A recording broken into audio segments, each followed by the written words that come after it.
이것은 하나님의 말씀입니다. 예수께서 모든 도시와 마을에 두루 다니사 그들의 회당에서 가르치시며 천국 복음을 전파하시며 모든 병과 모든 약한 것을 고치시니라. 우리를 보시고 불쌍히 여기시니 이는 그들이 목자 없는 양과 같이 고생하며 기진함이라. 이에 제자들에게 이르시되 추수할 것은 많되 일꾼이 적으니 그러므로 추수하는 주인에게 청하여 추수할 일꾼들을 보내주소서 하라 하시니라. 아멘. 감사합니다. 하늘에 계신 우리 아버지여, 이 시간 말씀을 선포하는 저의 마음 가운데 성령으로 조명하셔서 주의 말씀을 순수하게 선포하게 하시고, 또한 말씀을 듣는 우리 원주시 장로교회 모든 성도들 마음 가운데 성령으로 빛을 비추사 복음의 말씀을 깨닫게 하여 주시옵소서. 아버지께서 친히 믿음을 주셔서 말씀을 먹게 하시고 말씀을 믿게 하시고 말씀을 영접하여 생명을 얻되 풍성하게 얻는 이 시간 되게 하옵소서. 우리의 예배를 받으실 우리 구주 예수님 이름으로 기도합니다. 아멘.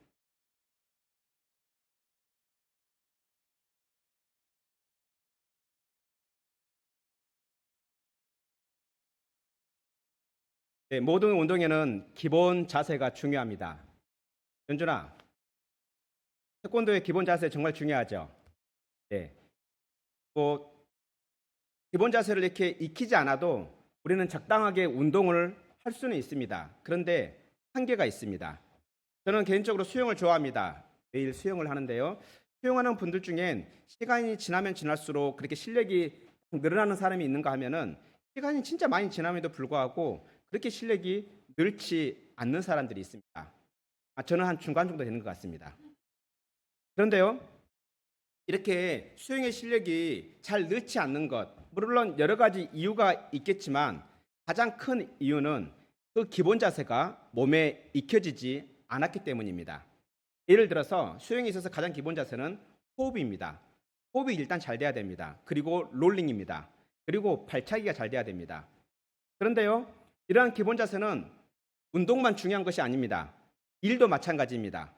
어찌 보면 모든 일에는 기본 자세가 중요하다고 볼 수 있습니다.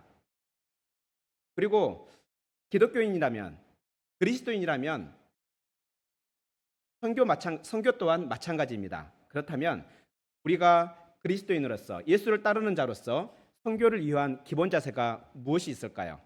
오늘 예수님께서는 우리에게 선교를 위한 기본 자세 세 가지를 알려주고 있습니다. 이 시간 선교의 그 기본 자세를 잘 듣고 실천함으로 하나님의 선교를 성공적으로 감당하는 복된 성도들이 되기를 축원합니다. 선교를 위한 기본 자세 첫 번째는 예수님의 마음을 가져야 합니다.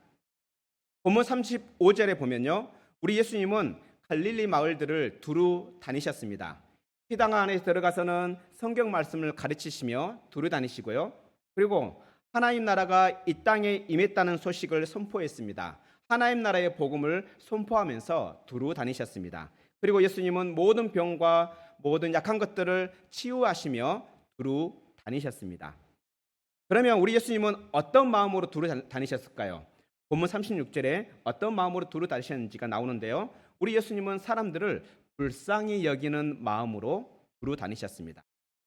예수님은 사람들을 불쌍히 여기는 마음이 있었기 때문에 복음을 전하려 하였고 선교하려고 모든 도시와 마을을 두루 다니셨습니다. 여기서 불쌍히 여기다라는 헬라어 단어는 스플랑크 니조마이입니다. 스플랑크 니조마이. 국률이 여기다. 성경에서 우리가 국률이 여기다 같은 뜻입니다. 이 단어는 창자나 심장을 뜻하는 스플랑크논이라는 단어에서 유래됐습니다. 단어 좀 비슷하죠? 국률이 여기다는 스플랑크 니조마이, 그리고 심장, 창자는 스플랑크논입니다. 스플랑크, 우리 프랑크 소세지 할 때 그 프랑크가 창자라는 뜻인 거예요. 그래서 불쌍히 여긴다는 것은요, 창자가 끊어지는 듯한 괴로운 마음을 뜻합니다. 우리말 중에 이와 아주 비슷한 단어가 있습니다. 혹시 무슨 단어인지 아십니까? 에클타. 애가 탄다. 그 예는 우리 아이 예가 아닙니다. 창자를 뜻합니다.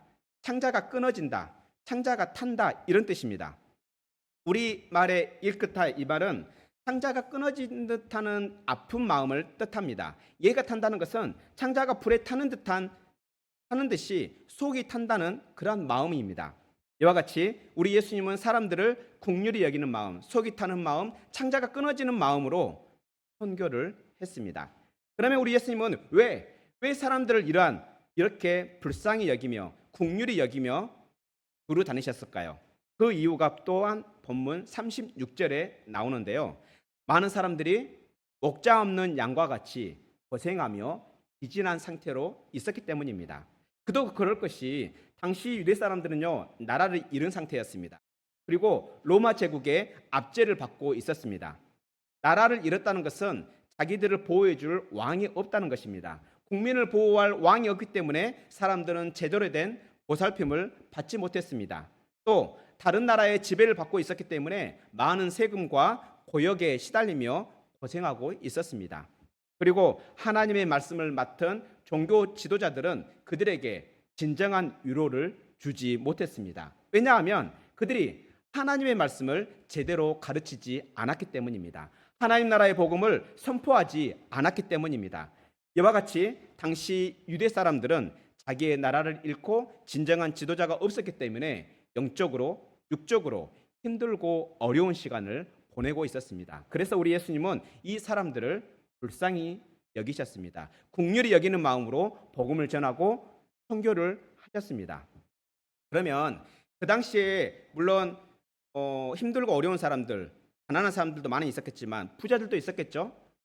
돈이 많은 부자들은 괜찮았을까요? 오늘날 치면 국회의원과 같은 그러한 고위직에 있는 사람들은 미래가 확실했을까요?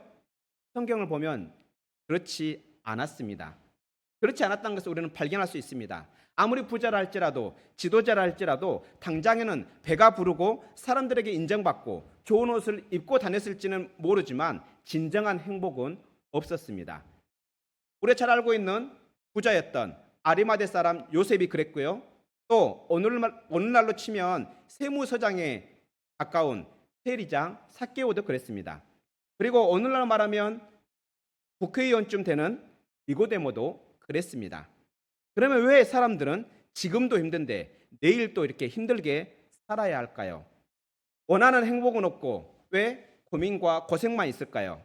단지 자기 나라가 없어서 그랬을까요? 정치적으로, 종교적으로 지도자가 없어서 그랬을까요? 우리를 한번 생각해 봅시다. 우리는 나라가 없습니까? 우리는 나라가 있습니다. 우리는 나라가 있고 지도자가 있음에도 불구하고 어떻습니까? 우리는 나라가 있다 해서 오늘 행복하지 않습니다. 지도자가 있다 해서 내일이 밝지도 않습니다. 그러면 왜 우리는 이렇게 행복한 오늘도 밝은 내일도 장담할 수 없을까요? 왜냐하면 우리를 진정한 행복으로 인도하시는 목자가 없기 때문입니다. 우리를 보호하고 우리를 보살피시는 선하신 목자가 없기 때문입니다. 아니, 좀 더 정확히 말하면 우리가 스스로 목자이신 선한 목자이신 하나님을 떠났기 때문입니다. 행복으로 인도하시는 하나님을 거부하고 반역했기 때문입니다. 이것을 성경은 죄라고 부릅니다. 이와 같이 우리의 죄 때문에 우리의 곁에는 선한 목자는 없고 대신 우리를 유린하고 약탈하는 악한 마귀만 있을 뿐입니다.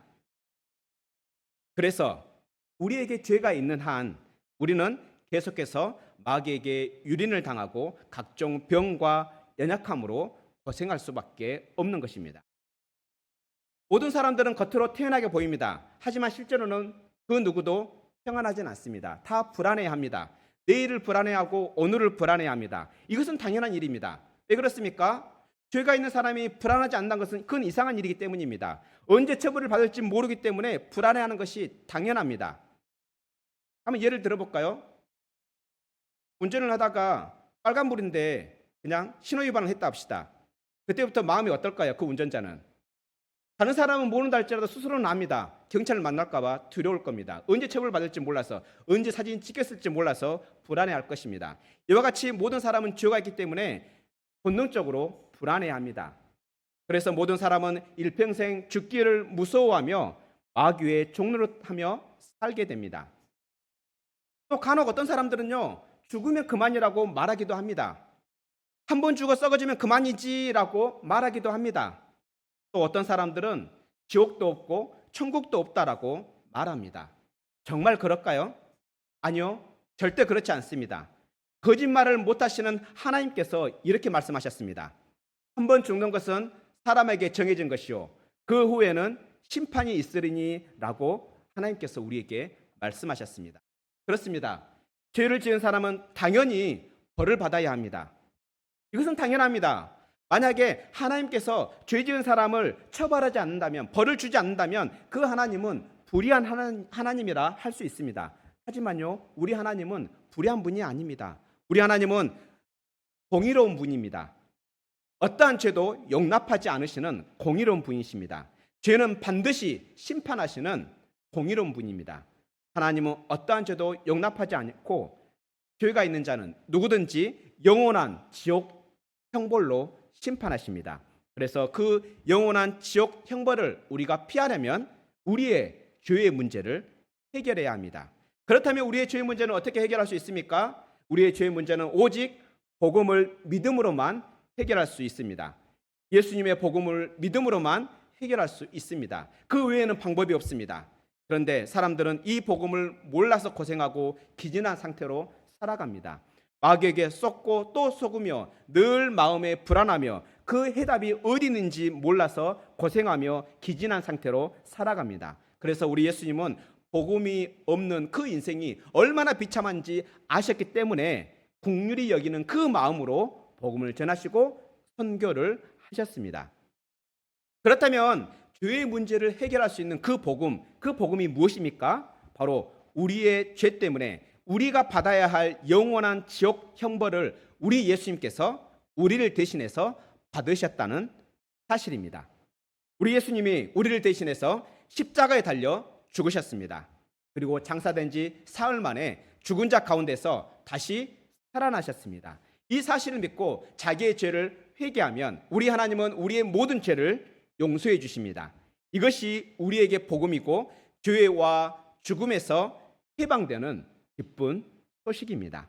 이 복음을 믿는 자는 누구든지 죄와 죽음에서 해방되어 구원을 받습니다.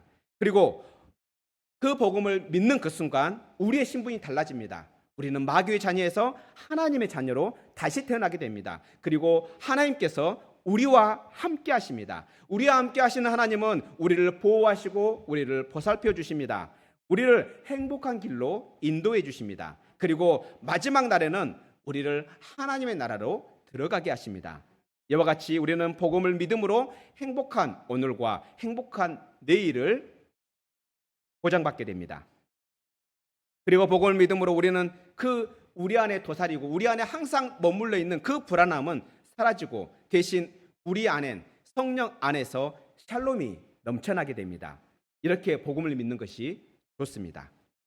그렇다면 복음을 몰라서 혹은 복음을 믿지 않아서 지금의 행복과 내일의 행복이 없는 그 사람들을, 우리 주변에 있는 그 사람들을 긍휼히 여기길 바랍니다. 그 불쌍히 여기는 마음, 예수님의 그 마음으로 복음을 전합시다. 우리가 예수님의 그 마음으로 복음을 전할 때, 그렇게 선교할 때에 하나님은 우리를 통해 역사하실 것입니다. 이것은 교회의 역사가 증명하고 있습니다. 초대교회에서 가장 많은 교회를 개척한 사도가 누구입니까? 사도 바울입니다. 그리고 사도들 중에서 가장 많은 도시를 돌아다니며 복음을 전했던 사람이 누구입니까? 사도 바울입니다. 사도 바울이 이렇게 선교할 수 있었던 것은 사도 바울이 예수님의 마음, 긍휼의 마음을 가지고 있었기 때문입니다. 그래서 사도 바울은 하나님께서 기뻐하시는 그 교회를 많이 개척할 수 있었고, 생명이 없는 자들에게 복음을 선포하여 생명을 살려내는 그 생명 사역들을 감당할 수 있었습니다. 이와 같은 사실은 우리 사도 바울의 고백에서 알 수 있는데요. 사도 바울이 빌립보서 1장 8절에서 이렇게 말하고 있습니다. 제가 읽겠습니다. 내가 예수 그리스도의 심장으로 너희 무리를 얼마나 사모하는지 하나님이 내 증인이시니라. 그렇습니다. 여기에서 심장으로 번역된 단어 플랑크논입니다. 내장과 같은 뜻입니다. 예수님의 마음이라는 뜻입니다. 불쌍히 여기는 마음, 긍휼히 여기는 마음을 뜻합니다. 이와 같이 사도 바울은 예수님의 마음을 가지고 선교를 했습니다. 긍휼히 여기는 마음을 가지고 선교를 했습니다. 하나님은 이렇게 선교를 했던 사도 바울을 사용하셔서 많은 사람을 옳은 대로 돌아오게 하셨습니다. 그렇다면 우리도 이 사실을 기억하면서 복음을 모르는 사람들에게, 복음을 믿지 않는 사람들에게 복음을 전하면서 선교를 하면서 살아갔으면 합니다. 우리가 선교를 할 때요, 교회를 키우기 위함이 아니고 하나님께서 기뻐하시는, 긍휼히 여기는 그 마음을 가지기 위해서입니다. 예수님께서 우리를 긍휼히 여기신 것처럼 우리도 그 긍휼히 여기는 마음으로 복음을 모르는 사람들, 복음을 믿지 않는 사람들, 복음을 거부하는 사람들에게 다가가야 할 것입니다. 이것이 우리가 선교할 때 가져야 할 첫 번째 기본 자세입니다. 이제 두 번째 기본 자세를 살펴보겠습니다. 선교를 위한 두 번째 기본 자세는요, 하나님이 선교의 주인됨을 알아야 합니다. 본문 38절, 37절, 38절을 우리 함께 읽어볼까요? 본문 37절, 38절입니다. 시작. 이에 제 아들에게 이르시되 추수할 것은 많되 일꾼이 적으니 그러므로 추수하는 주인에게 청하여 추수할 일꾼을 보내주소서 하라 하시니라. 아멘. 우리 예수님의 눈에는 복음을 믿어야 할 사람들이 많이 보였습니다. 하지만 정작 복음을 전해야 할 사람은 턱없이 적었습니다. 이 말씀을 하실 당시에 실제로 복음을 전하는 사람은 예수님 외에 사도 요한밖에 없었습니다. 그런데 얼마 전에 예수님께서 이 말씀을 하시기 얼마 전에 세례 요한은 헤롯 왕에게 순교를 당했습니다. 그래서 이제 정작 복음을 전할 사람은 예수님밖에 없는 것이죠. 그래서 예수님께서는 제자들에게 명령을 하고 있는 것입니다. 하나님께 일꾼들을 요청하라고 명령하고 있습니다. 그 내용이 본문 38절의 말씀이죠. 우리 예수님은 복음을 전하는 것, 선교하는 것을 추수로 비유하고 있습니다. 그리고 복음을 전하는 사람을 일꾼으로 비유하고 있습니다. 추수는 무엇입니까? 들판에 있는 알곡들을 거두어서 곳간에 모아드리는 걸 추수라고 하지요. 선교가 무엇입니까? 세상에 복음을 믿지 않는 사람들에게 복음을 전해서 그들을 하나님 나라로 모아드리는 것입니다. 그래서 추수와 선교는 좀 비슷합니다. 이미지가 비슷합니다. 그래서 우리 예수님은 추수를 선교로 비유하고 있는 것입니다. 그리고 복음을 전하는 사람들을 일꾼들이라고 말씀하고 있습니다. 그런데 우리 예수님께서는 지금 제자들에게 명령할 때 누구에게 일꾼을 요청하라고 말씀하고 있습니까? 좀 더 시야를 넓혀보세요. 어떤 주인입니까? 추수하는 주인입니다. 여기서 주인은 하나님을 뜻합니다. 여기서 추수는요, 하나님이 하신다는 뜻입니다. 추수하는 주인. 주체가 누구입니까? 하나님입니다. 하나님이 일꾼을 보내서 복음을 전하게 하시고 복음을 믿는 사람을 하나님께서 하나님의 나라로 불러들인다는 뜻입니다. 그렇다면 하나님이 선교의 주인입니다. 이와 같은 원리는요, 우리가 잘 알고 있는 요한복음 3장 16절에서 알 수 있습니다. 우리 3장 16절 아시죠? 우리 한번 암송해 볼까요? 하나님이 세상을 이처럼 사랑하사 독생자를 주셨으니 이는 그를 믿는 자마다 멸망하지 않고 영생을 얻게 하려 하심이라. 하나님께 세상을 사랑하셔서 독생자를 어떻게 하셨다고요? 주셨다. 보내주셨습니다. 하나님은 자신의 선교를 위해서 신실한 일꾼 독생자 예수님을 세상에 보내주셨습니다. 그리고 세상에 오신 예수님은 요한복음 17장 18절에서 이렇게 말씀하십니다. 제가 읽겠습니다. 아버지께서 나를 세상에 보내신 것 같이 나도 그들을 세상에 보내었고. 아멘. 그렇습니다. 하나님이 예수님을 세상에 보내신 것처럼 이제 예수님은요, 자기의 제자들을 세상에 보내셨습니다. 그런데 하나님의 그 선교의 일, 하나님께서 하시려는 그 선교의 일은 여기서 끝나지 않습니다. 요한복음 14장 26절에 보면요, 이렇게 말씀하고 있습니다. 보혜사 곧 아버지께서 내 이름으로 보내실 성령, 아버지께서 내 이름으로 보내실 성령, 그가 너희에게 모든 것을 가르치고 내가 너희에게 말한 모든 것을 생각나게 하리라라고 말씀합니다. 그렇습니다. 하나님은 예수님을 보내시고 예수님은 제자들을 보내시고 또한 하나님과 예수님은 우리들에게 성령을 보내셔서 하나님의 선교를 감당하게 하십니다. 제자들이 하나님의 선교를 잘 감당할 수 있도록 성령을 그들의 마음에 부어주셨습니다. 제자들에게 보내신 그 성령님은 예수님이 가르쳐 주셨던 그 모든 것들을 생각나게 하시고 그리고 복음을 담대하게 선포하게 하셨습니다. 이와 같이 하나님이 선교의 주인이십니다. 하나님이 예수님을 세상에 보내신 것처럼 우리 예수님은 이제 우리를 세상에 보내셨습니다. 가정으로, 학원으로, 학교로 우리를 세상에 보내셨습니다. 그리고 우리를 보내시면서 우리가 하나님의 선교를 잘 감당할 수 있도록 우리를 도와줄 수 있는 성령님을 우리 안에 보내주셨습니다. 이러한 측면에서 복음을 믿는 우리는 하나님께서 파송한 선교사라 할 수 있습니다.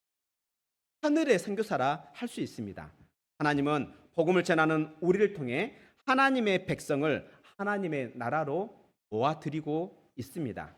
그런데요, 우리를 보내실 때 하나님께서는 우리를 절대 빈손으로 보내지 않습니다. 우리가 복음을 전하는데, 우리가 선교를 하는데 필요한 모든 것을 또한 채워주십니다. 물질이 필요하다면 물질을 채워주시고 먹을 것이 필요하다면 먹을 것을 채워주십니다.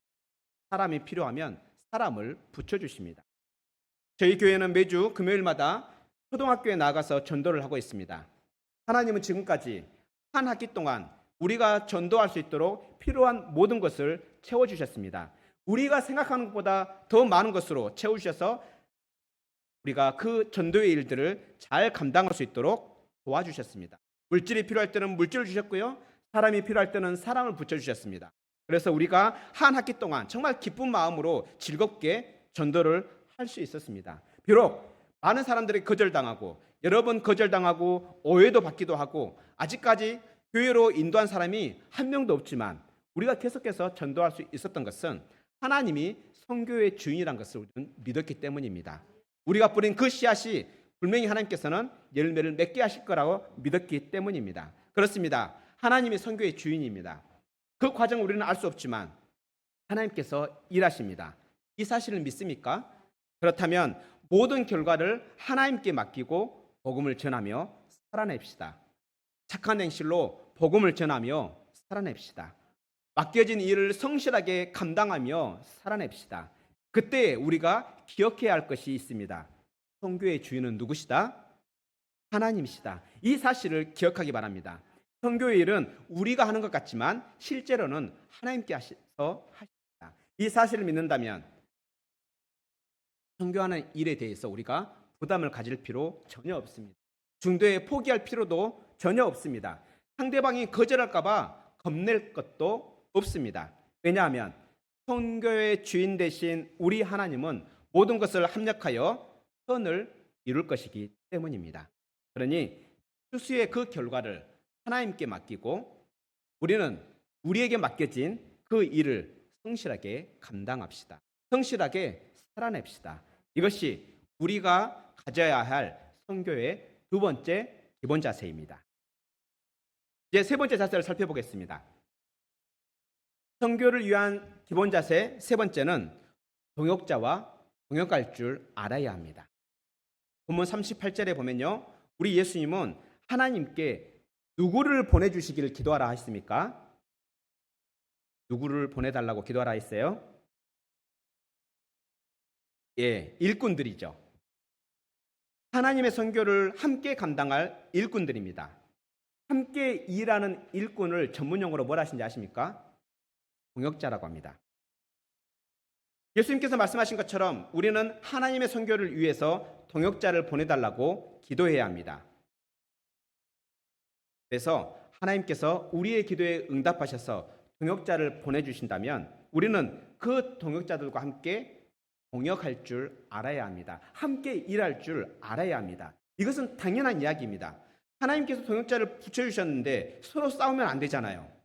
그렇죠? 보내달라 놓고 싸우면 이건 말이 안 되잖아요. 그렇다면 우리는 어떻게 하나님께서 보내주신 그 동역자와 함께 효과적으로 동역할 수 있을까요? 그 방법을 마태복음 10장에서 알 수 있습니다. 마태복음 10장에 보면요, 제자들이 하나님의 선교를 위해서 파송되는 내용입니다. 하나님은 제자들의 그 기도에, 예수님께서 말씀하신 그 기도에 응답하심으로 12제자를 선교의 일꾼으로, 하나님의 일을 감당하는 일꾼들로 세우셨습니다. 여기서 12제자들은 다들 살펴보지 않겠습니다. 몇 명만 살펴볼 건데요. 이 몇 명만 살펴보면 우리가 동역자와 어떻게 동역해야 하는지를 알 수 있습니다. 먼저 마태를 살펴보겠습니다. 사도 마태는 누구입니까? 마태복음을 기록한 사람입니다. 마태복음 10장 3절에 보면 그 자기의 이름이 나옵니다. 마태의 이름이 나옵니다. 그런데 마태를 어떻게 기록하고 있습니까? 10장 3절에 보면 사도 마태는 자기의 직업까지도 연기하고 있습니다. 세리 마태라 기록하고 있습니다. 사도 마태의 직업은 세리입니다. 오늘날로 말하면요, 매국노와 같습니다. 그래서 예수님 당시에 세리는요, 사람들에게 멸시와 천대를 받았습니다. 그럼에도 불구하고 자신의 직업을 숨기지 않았습니다. 대신 자신을 제자로 불러주신 예수님을 자랑했습니다. 이와 같은 모습은요, 마태복음에서 확인할 수 있습니다. 그리고 자기의 동료 베드로를 높여주고 있습니다. 그 사실이 10장 2절에서 알 수 있는데요. 10장 2절에 보면은 베드로라 하는 시몬을 비롯하여라고 번역이 되어 있는데요. 정확히 번역하면 이렇습니다. 베드로라 하는 시몬을 첫째로라고 번역할 수 있습니다. 이와 같이 마태는요, 자기가 기록한 마태복음에 어찌 보면 자기 이름을 먼저 쓰고 자기를 높일 수도 있고 자기의 오점을 가릴 수도 있음에도 불구하고 그렇게 하지 않았습니다. 도리어 동료의 이름을 높여줍니다. 자기는 낮추고 자기와 함께 동역하는 동역자의 이름은 높여주고 있습니다. 그리고 열심당원 시몬을 봅시다. 열심당원은, 이 말은 오늘날로 말하면 독립투사라는 뜻입니다. 매국노를 처단하고 나라의 독립을 위해서라면 목숨도 아끼지 않는 독립투사입니다. 열심당원입니다. 어찌 보면 매국노로 이렇게 취급받고 있던 마태와는요, 이념적으로 정반대편에 있는 인물입니다. 그런데 이 시몬은 마태와 함께 동역했습니다. 이 시몬은 이념을 위해서 목숨을 버리지 않고 하나님의 선교를 위해서 동료들과 함께 동역하며 목숨을 버렸습니다. 그리고 안드레는 베드로와 형제입니다. 베드로를 전도한 사람이 누군지 아십니까? 안드레입니다. 안드레가 베드로를 예수님께 소개했습니다. 그리고 안드레는 또한 다른 사람들을 예수님께 소개했습니다. 그리고 빌립 또한 그랬습니다. 빌립도 나다나엘을 예수님께 소개했습니다. 이와 같이 안드레도 빌립도 자기를 드러내지 않고 사람들이 예수님을 만날 수 있도록 연결하는 다리의 역. 그리고 야고보와 요한을 봅시다. 야고보와 요한 형제입니다. 사도 야고보, 사도들 중에 제일 먼저 순교를 했습니다. 이와 같이 야고보는요, 죽음으로 축성했습니다. 그리고 사도 요한은 제자들 중에서 가장 오래 살면서 순교를 했습니다. 이와 같이 요한은 살아서 끝까지 축성했습니다. 이와 같이 야고보, 요한 형제는 제자의 시작과 끝을 보여줍니다. 그리고 이제 베드로를 살펴보겠습니다. 우리가 사복음서를 쭉 보면요, 베드로는 특징이 있습니다. 베드로는요, 고난받는 걸 굉장히 싫어하는 인물로 나타납니다. 그런데 그렇게 고난을 받는 걸 싫어했던 베드로가 달라집니다. 베드로 전서를 보면요, 그렇게 고난을 싫어했던 베드로가 예수님의 그 고난을 자랑하기 시작합니다. 또 복음을 위해서, 성교를 위해서라면 고난받는 것도 사랑한다라고 말하고 있습니다. 심지어 하나님을 위해 고난받는 것이 복된 것이라 말하고 있습니다. 그래서 고난받는 것을 두려워하지 말라라고 성도들을 권면하고 있습니다. 이렇게 베드로는 선교를 위해서라면, 하나님의 선교를 위해서라면 어떠한 고난도 달게 받는 제자였습니다. 이상 살펴본 것처럼 자들은 하나님의 선교를 위해서 이렇게 동역했습니다. 그렇다면 우리도 서로를 소중히 여기며 서로의 단음을 인정하며 동역합시다. 자신을 낮추고 동역자를 높여주며 동역합시다. 그리고 서로의 단점을 감싸주고 서로의 장점을 내세워주는 그러한 모습으로 동역합시다. 우리가 이렇게 동역한다면 우리는 하나님의 선교를 성공적으로 감당할 수 있을 것입니다. 이와 같이 교회의 세 번째 기본 자세는 동역할 줄 알아야 합니다. 말씀을 맺으려 합니다. 모든 운동에는 기본 자세가 중요합니다. 그 기본 자세를 제대로 익히지 않으면 어떤 운동도 익숙하게 할 수 없습니다. 선교도 마찬가지입니다. 우리 예수님은 성공적인 선교를 위해 우리가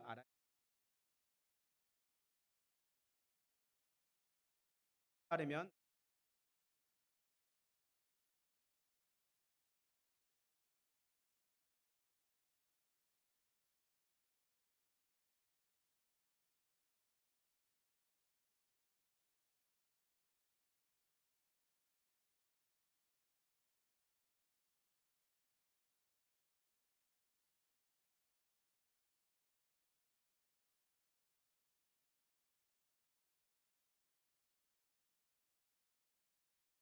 잘하였던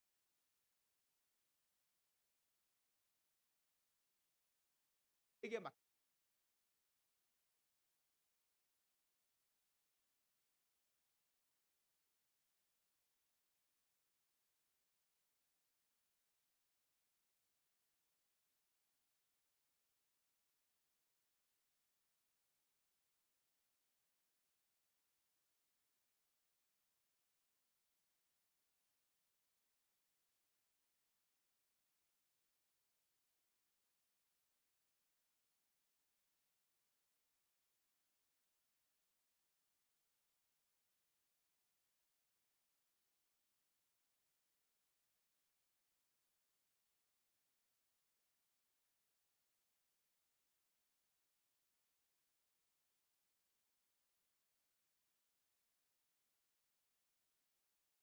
군인들